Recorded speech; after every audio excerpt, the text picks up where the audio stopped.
Scientists have found that the number of decays is proportional to the total number of atoms present at a particular time. That is, more number of atoms to start with, decays will be more. Now, how to govern that decay? There is a quantity lambda which is called a decay rate, or we can call it decay constant also. So, number of decays per second is defined as dn dt, that is total number of atoms undergoing disintegration per second is equal to number of decays, which is lambda n. We put a minus sign here but because as time progresses the number of atoms reduced. Now let's solve this. I don't have enough space here. I would like to do it in a fresh page. So let's start with this equation where dn dt equal to, by definition, minus lambda n. Lambda is decay constant. This is number of decays per second. Now we have just changed the side in here and dt is multiplied over here, and dn dt, if we integrate this left hand side and right hand side also, we'll get log n for the left hand side, and for the right hand side it's t only after integration, and this is the integration constant. Now we have to put the initial conditions at t equal to 0, that is initially number of atoms or number of nuclei should be equal to the original number of nuclei to start with. So if we put t equal to 0 here, so this factor is 0, n should be equal to n0, so c equal to logarithm of n0. So c equal to logarithm of n0, and if we put c equal to logarithm of n0, the equation will look like this. And now we have log of n minus log of n0 equal to minus lambda t. So log of m minus log n, that is log m by n, equal to minus lambda t. In the next step, so it should be log n0 by n equal to plus lambda t. So now it is n0 equal to n e to the power lambda t. As a definition of half-life, which tells that after a time interval of amount of the half-life, that is when t equal to t half, number of atoms present is just n0 by 2, where n0 is the initial number of atoms. Now after a t half, that is after a time interval of half-life, n number of atoms present should be n0 by 2. So here we can put n0 by 2 for t equal to t half. So n0 cancel out, and what we get is this 2 equal to e to the power lambda t half. And if we make logarithm of 2, then it is lambda t to the t half. T half is the half-life. So t half equal to logarithm of 2 divided by lambda, or we can write it as 0.693 divided by lambda, because log 2 is equal to 0.693.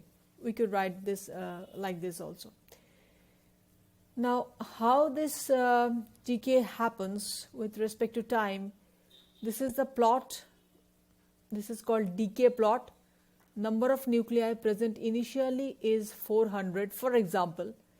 Then after 10 seconds, if 10 seconds is the half-life of that particular nucleus, then after 10 seconds it will be just half. So 400 divided by 2, which is equal to 200. Then after another 10 seconds, that is at 20 seconds, it should be 200 by 2, which is equal to 100 seconds, and so on. So this is the decay plot. Now it's very difficult for the scientists to predict the number of atoms remaining after radioactivity.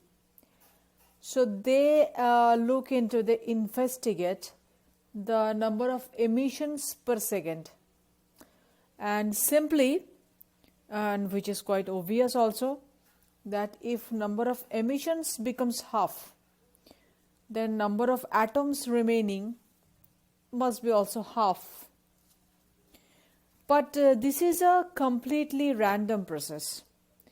We can't say that this atom will decay and after that the second atom will decay, or after that the third atoms will decay. It's not like that. There may be some atoms which may decay within just a few seconds, but there could be some other atoms inside the same nuclei which could take thousands of years to decay. And all this is because of the weak interaction. Weak interaction is a very fundamental type of force in nature. This is weaker than the electromagnetic interaction, which is responsible for the repulsion between the same charge, that is protons or electrons, or attraction between electrons and protons, that is plus or minus charges. It is weaker than the strong nuclear force, which is responsible for holding the nucleus together. And this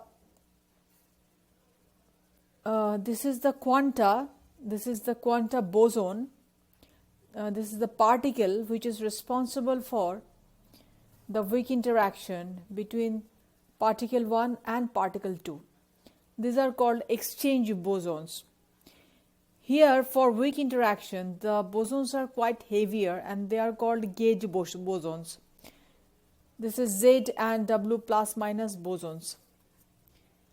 And for this reason, that it is quite heavier, weak interaction is very short range and it's very slower in rate. Inside the Sun, the weak interaction is there, which makes a proton to convert into neutron. And one proton is converting into neutron, then another proton, there is a plentiful of protons inside the Sun in the plasma condition. So then the neutron entangled with the proton, it again entangled with another proton, which gives us helium-3, and the helium-3 then combined with another neutron, which comes from the weak interaction of the protons to become neutrons. So finally we got helium-4, helium-2-4, and obviously an enormous amount of energy. And because of the slow rate of the weak interaction, the Sun is shining for 5 billion years and it will shine for another 5 billion years. And this slow rate of interaction within the Sun is responsible for the life to flourish on our Earth.